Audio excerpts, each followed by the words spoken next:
Youngsters mutual ஃபண்ட்ஸில் long டேர்முக்கு ஒரு பகுதி பணத்தை போடலாம், கண்டிப்பாக போடணும்.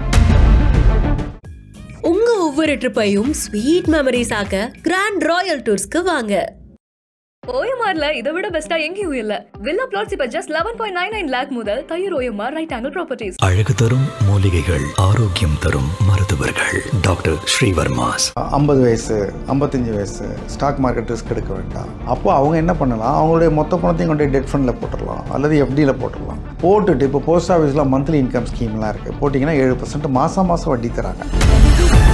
பேங்க்கு அல்லது ஸ்டாக் மார்க்கெட்டு நம்ம இதில் முதல்ல போடுறோம், இதில் ரீஇன்வெஸ்ட் பண்ணுறோம், இதில் முதல்ல போடுறோம், இதில் ரீஇன்வெஸ்ட் பண்ணுறோம். அடுத்த மாடல் இதில் போட்டுட்டு கேபிட்டலை சேவ் பண்ணிக்கிட்டு இன்கம்மை மட்டும் தூக்கி ரிஸ்கில் போடலாம், அல்லது மொத்தத்தையும் ரிஸ்கில் போட்டு இன்கம்மை மட்டும் தூக்கி சேஃப்டியில் போடலாம். பணம்னா ஐயோ பொட்டி புத்தி வச்சுக்கணும் நம்மளுக்கு போயிடுச்சு. பணம்னா தைரியமாக செலவழிக்கலாம், சம்பாரிச்சிக்கலாம். ஏன்னா சம்பாதிக்க வாய்ப்பு கிடைக்கும், திறமை இருந்தால் கிடைக்கும். அதனால நேச்சுரலாக சேவிங்ஸ் மேக்ரோ லெவலில் குறையிறது இயல்பு, அதுதான் குறைஞ்சிருக்கு. நான் ஏன் 100 ரூபா கடன் வாங்கி பண்ணக்கூடாது அப்படின்னு ரிஸ்க் எடுக்க தைரியம் இருக்கிறவங்க ஓரளவுக்கு பண்ணலாம். இந்த ஓரளவுக்குங்கிறது இம்பார்ட்டண்ட்டு. நான் பொதுவாக அந்த வீடியோ பார்க்குறவங்க சொல்கிறது கடன் வாங்கி பண்ணலாம். முதல்ல சம்பாதிங்க, சம்பாரிச்சதை போட்டாலே நல்ல வருமானம் வர்றதுக்கான வாய்ப்புகள் இருக்குது. கடன் வாங்கி பண்ணுற அளவுக்கு மார்க்கெட் நல்லா இருக்குமா, ட்ரம்ப் விடுவாரா, போர் வராமல் இருக்குமா, இது மாதிரி பல விஷயங்களை நம்ம கணிக்க வேண்டியது இருக்கும். இது எதுவும் நம்ம கட்டுப்பாட்டில் இல்லைங்கிற போது நீங்கள் 2 கோடி ரூபாய்க்கு போர்ட்ஃபோலியோ வச்சுருக்கீங்கன்னா 10 லட்ச ரூபா கடன் வாங்கலாம். 20 வரைக்கும் இன்னொரு 20 கடன் வாங்கலாம், 30 கடன் வாங்கலாம், அதுக்கு மேலே வாங்கலாம். அதுக்கு கூடுதல் லாபம் வந்தால் போதும். அதுக்கு பேர் லிவரேஜ் பண்ணலாம் தான். அதுக்கு மேலே ரிஸ்க் எடுக்கிற அளவுக்கு மார்க்கெட் சர்டனிட்டி கிடையாது. டிரைவர் நல்லா இருந்தால் பத்தாது, ரோடு நல்லா இருக்கணும், எதிரில் வரணும், ஒழுங்காக ஓட்டணும். நம்ம நல்லா ஓட்டினா மட்டும் பத்தாது ஸ்டாக் மார்க்கெட். இப்போ என்ன பண்ணலாம், நீங்கள் உங்களுக்கு வர்ற பணத்தையெல்லாம் நீங்கள் ஸ்டாக் மார்க்கெட்டில் ஈக்விட்டி ஃபண்டில் போட்டுட்டு அதுலேருந்து வர்ற பணம் இருக்குது இல்லைங்களா, திரும்பி ரீஇன்வெஸ்ட்மெண்ட்டுன்னு சொன்னோம்ல, நீங்கள் ரீஇன்வெஸ்ட்மெண்ட்டு அதிலே பண்ண வேண்டியதில்லை. அதுலேருந்து வரக்கூடிய வருமானத்தை எடுத்து நீங்கள் ஒரு டெட் ஃபண்டில் போடலாம். ஒரு 8-9% தான் உங்களுக்கு ரிட்டர்ன் கிடைக்கும். பிஹைண்ட் உட்ஸ் நேயர்களுக்கு வணக்கம். இன்னைக்கு நம்ம கூட நிகழ்ச்சியில் டாக்டர் சோமு வல்லியப்பன் சார் இணைந்திருக்காங்க. நிறைய விஷயங்கள் இருக்குது சார் டிஸ்கஸ் பண்ண. வணக்கம் சார். வணக்கம். சரி, இப்போது பர்சனல் ஃபினான்ஸ் அப்படின்னு எடுத்துக்கிட்டோம்னாலே அதுக்கு ரொம்ப அடிப்படை அப்படின்னு பார்த்தா சேமிப்பு அப்படிங்கிறது தான் சார். கடந்த சில வருடங்களாக நம்ம ரிப்போர்ட்ஸ் தொடர்ந்து பார்த்துட்டு இருக்கோம். என்ன அப்படின்னா, இந்திய குடும்பங்களில் சேமிப்பு அப்படிங்கிறது குறையுது அப்படிங்கிறது. இதை எப்படி பார்க்குறீங்க சார் நீங்கள்? இது தவிர்க்க முடியாத ஒன்று. முதல்ல வேலைகள் அரிதாக இருந்தது, கிடைக்கிற சம்பளம் ரொம்ப மதிப்பாக இருந்தது. அதனால மக்கள் அந்த பணத்தை சேமிச்சுக்கணும், வேலையே கிடைக்காது, கிடைக்கிற வேலையை பாதுகாத்துக்கணும்னு நினச்சாங்க. அது ஒரு காலகட்டம். அதற்கு பிறகு இப்போ உலகத்தில் நிறைய வாய்ப்புகள் இருக்குது. வேலைகள் கிடைக்கவில்லை உண்மை, கிடைக்கிற வேலைகளுக்கு பெரிய சம்பளங்கள் கிடைக்கிறது உண்மை. சில சமயங்களில் நம்மகிட்ட ஸ்கில் இருந்தால் ரொம்ப நல்ல வேலை உடனடியாக கிடைக்கிது, இன்னொருத்தவங்க கூப்பிட்டுலாம் எடுத்துக்கிறாங்க, ஹெட் ஹண்ட் பண்ணுறாங்க உண்மை. ஒரு வேலையிலேருந்து இன்னொரு வேலைக்கு ஜம்ப் பண்ணால் பெரிய சம்பளம் கொடுக்குறாங்க உண்மை. சில சமயங்களில் வேலை இல்லாமல் 6 மாதம் இருக்க வேண்டியதாக இருக்குது உண்மை. அதனால் இந்த சேஞ்சு உலகத்தில் இப்போது வேலைங்கிற அந்த ஈகோ சிஸ்டத்தில் நிறைய சேஞ்ச் வந்திருக்கு. அப்போது இது மட்டும் மாறல, இப்போ கிடைக்கிற பணத்துக்கு மேலே இருக்கிற ஆட்டிடியூட் மாறிடுச்சு. நமக்கு எப்போ வேணாலும் பெரிய பணம் கூட கிடைக்கும், திடீர்னு கிடைக்காமலும் போகலாங்கிறத மனசு டிஸ்கவுண்ட் பண்ணிவிடுது. பெரிய பணம் கூட கிடைக்கும், எல்லாத்தையும் பார்த்தோம், எல்லாம் அனுபவிக்கலாங்கிற ஒரு இது வந்துருச்சு. அதுக்கேற்ற மாதிரி வசதிகளும் இது எல்லாருக்கும் தெரியுது. முன்னாடியில் ஒரு பணக்காரங்க வீட்டுக்குள்ளே என்ன நடக்குதுங்கிறதே மற்றவங்களுக்கு தெரியாது. இப்படியெல்லாம் கூட சௌரியங்கள் இருக்க முடியுமா, இப்படியெல்லாம் கூட சந்தோஷமாக இருக்க முடியுமா தெரியாது. இதை புஸ்தகங்கள் படித்து தெரிஞ்சுக்கலாம், அதில் கூட அவ்வளோ கொண்டு வந்துட முடியாது. இப்போது கம்யூனிகேஷன் அவ்வளோ நல்லா இருக்குது. எல்லாருக்கும் எல்லா விதமான வாழ்க்கையும் பார்க்குறாங்க. செலிப்ரிட்டிஸ் ஷேர் பண்ணிக்கிறாங்க, ரிச் பீப்புள் ஷேர் பண்ணுறாங்க. அது தவிர எல்லாருக்கும் வேகமாக பணக்காரனாகிற வாய்ப்புகளும் அதர் தேன் எம்ப்ளாய்மெண்ட்டு நமக்கு பிஸ்னஸ்லேயும் மற்ற விஷயங்களையும் வந்துருச்சு. அதனால கம்ப்ளீட்டாக இது it has undergone a very big change.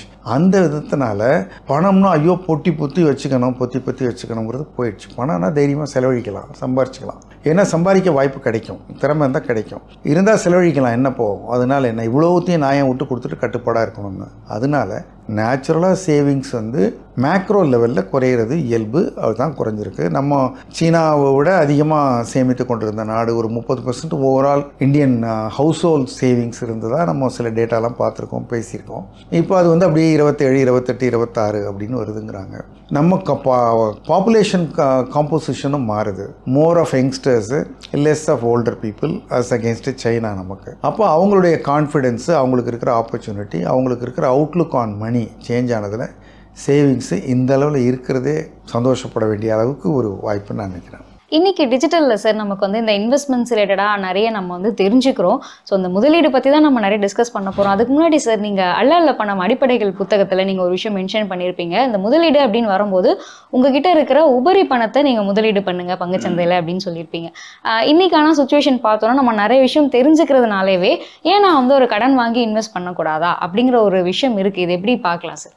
அல்ல பணம் நீங்கள் சொல்கிறது ரைட்டு, நீங்கள் படிச்சிருக்கீங்க, சந்தோஷம். அது வந்து 2004 21 ஆண்டுகளுக்கு முன்னாடி எழுதின புஸ்தகம். அப்போ வந்து மக்களுக்கு ஸ்டாக் மார்க்கெட்டே ஃபிசிக்கல் மார்க்கெட்டாக இருந்த பீரியடு. மார்க்கெட்டுங்கிறது இந்த மாதிரிலாம் ஃபோனில் இருந்தெல்லாம் பண்ண முடியாது, இவ்வளோ மியூச்சுவல் ஃபண்ட்ஸ் கிடையாது, இவ்வளோ எஸ்ஐபி அந்த இதெல்லாம் வரல. அதனால அப்போ இருந்த காலகட்டத்துக்கு மக்கள் ஷேர் மார்க்கெட்டுக்கே வராமல் இருந்ததுனால நம்ம சொன்னது என்னென்னா, நீங்கள் இன்னும் பெருசாலாம் சிரமப்பட வேணாம், கையில் கொஞ்சம் எக்ஸ்ட்ரா இருக்கிற பணத்தை நீங்கள் அதை போட்டு பாருங்கள், அவங்க நல்லா வரும் அப்படிங்கிற மாதிரி சரியாக வந்தது. அது பண்ணி இப்போது நம்மளை சந்திக்கிற போது 30 லட்சம் 50 லட்சம் 1 கோடியெலாம் நான் கார்பஸ் வச்சுருக்கோம், நல்லாயிருக்கும், தேங்க்ஸ், இதுதான் ஆரம்பம், நீங்கள் சொன்னது தான் ஆரம்பம்னு சொல்கிறவங்க இருக்காங்க. இன்றைக்கி வந்து கடன் வாங்கி போடுறாங்க அப்படிங்கிறது. அப்போது ஒரு கடன் அப்படிங்கிற பொழுது வந்து அது அதர் பீப்புள்ஸ் மணி அப்படின்னா திருப்பி கொடுக்க வேண்டிய மணி. அப்போது அது தவிர அது வெறும் வாங்கினதை மட்டும் திருப்பி கொடுக்கக்கூடாது, அதுக்கு வட்டி கொடுக்கணும். அந்த வட்டியும் எவ்வளோ நாள் கழித்து கொடுக்குறோமோ அவ்வளோ அதிகமாக கொடுக்கணும். அப்படிங்கிற பொழுது நமக்கு எதில் டெஃபினட்டாக ஒரு இன்கம் வருமோ அங்கே தான் நம்ம கடன் வாங்கி போடணும்.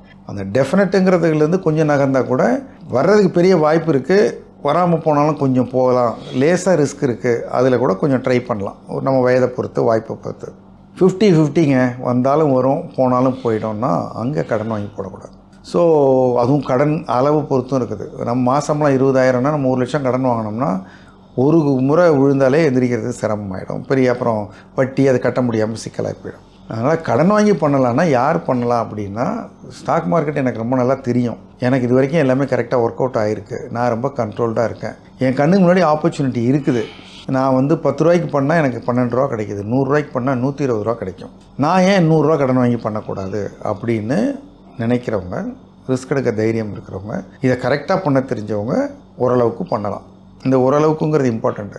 இப்போ நான் 10 ரூபாய்க்கு பண்ணுறதுக்கு 100 ரூபாய்க்கு பண்ணுறேன், 20 ரூபா கிடைக்கும்னா, இதுவே நான் 1000 ரூபாய்க்கு பண்ணால் 200 ரூபா கிடைக்குமேங்கிற போது விழுந்தால் 1000 ரூபாய்க்கு 200 ரூபா போகும், நம்ம முதலே 100 ரூபா தான். அப்போ 200 ரூபா போச்சுன்னா இருக்கிறதெல்லாம் விற்கிற மாதிரி வந்துடும். அதனால் பொதுவாக நம்ம அந்த எக்ஸெப்ஷன்ஸ் நான் சொன்ன திறமையானவர்கள் எல்லாம் இந்த வீடியோ பார்க்க மாட்டாங்க, அவங்க இதை பார்த்து தெரிஞ்சுக்கணுங்கிறது இல்லை. அவங்களாம் அந்த ஆக்சுவலாக ஸ்டாக் மார்க்கெட்டில் ஏற்கனவே சம்பாரிச்சிட்டு இருப்பாங்க, லட்சத்தில் ஒருத்தவங்களாக இருப்பாங்க. அதனால் நான் பொதுவாக அந்த வீடியோ பார்க்குறவங்களுக்கு சொல்கிறது, கடன் வாங்கி பண்ண வேண்டாம், நீ முதல்ல சம்பாதிங்க, சம்பாரிச்சதை போட்டாலே நல்ல வருமானம் வர்றதுக்கான வாய்ப்புகள் இருக்குது.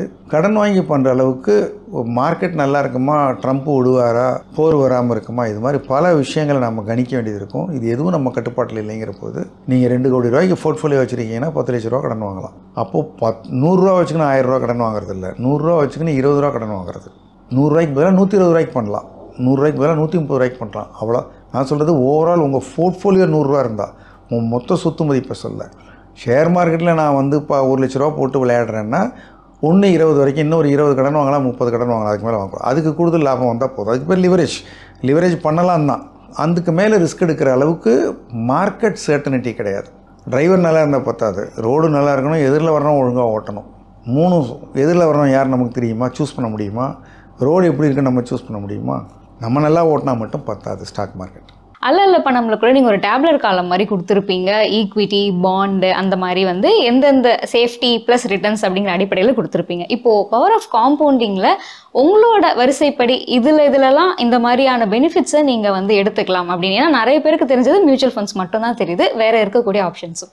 இப்போ என்ன பண்ணலாம், நீங்கள் உங்களுக்கு வர்ற பணத்தையெல்லாம் நீங்கள் ஸ்டாக் மார்க்கெட்டில் ஈக்விட்டி ஃபண்டில் போட்டுட்டு அதுலேருந்து வர்ற பணம் இருக்குது இல்லைங்களா, திரும்பி ரீஇன்வெஸ்ட்மெண்ட்டுன்னு சொன்னோம்ல, நீங்கள் ரீஇன்வெஸ்ட்மெண்ட்டு அதிலே பண்ண வேண்டியது இல்லை. அதுலேருந்து வரக்கூடிய வருமானத்தை எடுத்து நீங்கள் ஒரு டெட் ஃபண்டில் போடலாம். அப்போ நீங்கள் என்ன பண்ணுறீங்கன்னா, டெட் ஃபண்டில் வந்து ஒரு 8-9% தான் உங்களுக்கு ரிட்டர்ன் கிடைக்கும். ஸ்டாக் மார்க்கெட்டில் லாங் டேர்மில் 12 கிடைக்கும். எவ்வளோ லாங் டேர்ம் ஆனாலும் டெட் ஃபண்டில் இப்போ 9% மேலே கிடைக்க முடியாது, குறைஞ்சாலும் குறையலாம் போக போக. அப்போது நீங்கள் என்ன பண்ணுறீங்கன்னா, வருமானத்துக்கு மட்டும் ரிஸ்க்கை குறைத்துக் கொள்கிறீர்கள், முதலீட்டுக்கு மட்டும் ரிஸ்க் எடுக்கிறீங்க. அது சம்பாதிக்கிறது 12%, ஆனால் அந்த 12% கொண்டு போய் திருப்பி நான் அதிலே போனால் எல்லா பணையும் விழுந்து உடஞ்சிருங்கிற பயம் இருக்குது. அதனால் அப்படி ஒரு டைவர்ஸ் பண்ணலாம். அது ஒரு டைவர்சிஃபிகேஷன், ரிஸ்ட்டை மிட்டிகேட் பண்ணுறது. அது வைசி வர்ஸாகவும் பண்ணலாம். நீங்கள் மொத்த பணத்தையும் கொண்டு டெட் ஃபண்டில் போட்டுட்டு, இப்போது இந்த வயசானவங்க நம்ம சொன்னோம் 50 வயசு 55 வயசு ஸ்டாக் மார்க்கெட் ரிஸ்க் எடுக்க வேண்டாம். அப்போ அவங்க என்ன பண்ணலாம், அவங்களுடைய மொத்த பணத்தையும் கொண்டு டெட் ஃபண்டில் போட்டுடலாம் அல்லது எஃப்டியில் போட்டுடலாம். போட்டுட்டு இப்போ போஸ்ட் ஆஃபீஸில் மந்த்லி இன்கம் ஸ்கீம்லாம் இருக்குது. போட்டிங்கன்னா 7% மாதம் வட்டி தராங்க. ஸோ நீங்கள் சூப்பர் சீனியர் சிட்டிசன் ஸ்கீமில் போடலாம், குவார்ட்டர்லி தராங்க. எப்படியோ அந்த வர்ற வருமானத்தை மட்டும் நீங்கள் முதலுக்கு ரிஸ்க் எடுக்க வேணாம், வருமானத்தை மட்டும் ரீஇன்வெஸ்ட்மெண்ட் பண்ணுங்கள். அந்த ரீஇன்வெஸ்ட்மெண்ட் எங்கே பண்ணுறீங்கன்னா ஸ்டாக் மார்க்கெட்டில் பண்ணும். அப்போது நம்ம என்ன பண்ணுறோம், பேங்க்கு அல்லது ஸ்டாக் மார்க்கெட்டு நம்ம இதில் முதல்ல போடுறோம், இதில் ரீஇன்வெஸ்ட் பண்ணுறோம், இதில் முதல்ல போடுறோம், இதில் ரீஇன்வெஸ்ட் பண்ணுறோம். அப்போது இதிலேருந்து எடுத்து அடுத்த மாடல் இதில் போட்டுட்டு கேபிட்டலை சேவ் பண்ணிவிட்டு இன்கம்மை மட்டும் தூக்கி ரிஸ்கில் போடலாம், அல்லது மொத்தத்தையும் ரிஸ்கில் போட்டு இன்கம்மை மட்டும் தூக்கி சேஃப்டியில் போடலாம். இந்த மாதிரி மாடல்களை பண்ணலாம். வயசை வச்சு தான் ரிஸ்க் எடுக்கிறதுங்கிறது இருக்குது. இந்தியா நல்லா இருக்குது, உலகத்துலேயே நல்லா இருக்குது. கார்ப்பரேட்ஸ்லாம் பிரமாதமாக இருக்காங்க, இன்னும் போக போக பிரமாதமாக இருப்பாங்க. கம்பெனி மாறும், ஆனால் கம்பெனிங்கிற கான்செப்ட் மாறாது.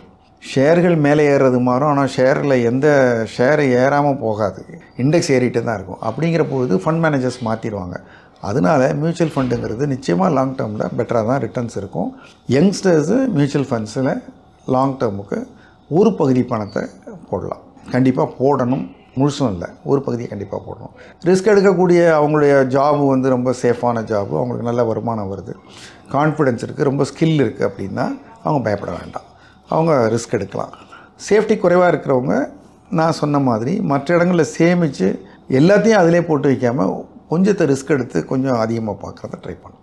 சார், இன்னைக்கு நிகழ்ச்சியில் கலந்துக்கிட்டு எங்களுக்காக பவர் ஆஃப் காம்பவுண்டிங் பற்றி, மியூச்சுவல் ஃபண்ட்ஸ் பற்றி நிறைய விஷயங்கள் பகிர்ந்துக்கிட்டீங்க. Thank you so much for joining sir. Thank you, நன்றி.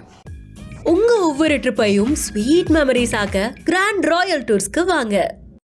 ஓஎம்ஆர்ல இதை விட பெஸ்டா எங்கேயும் இல்ல.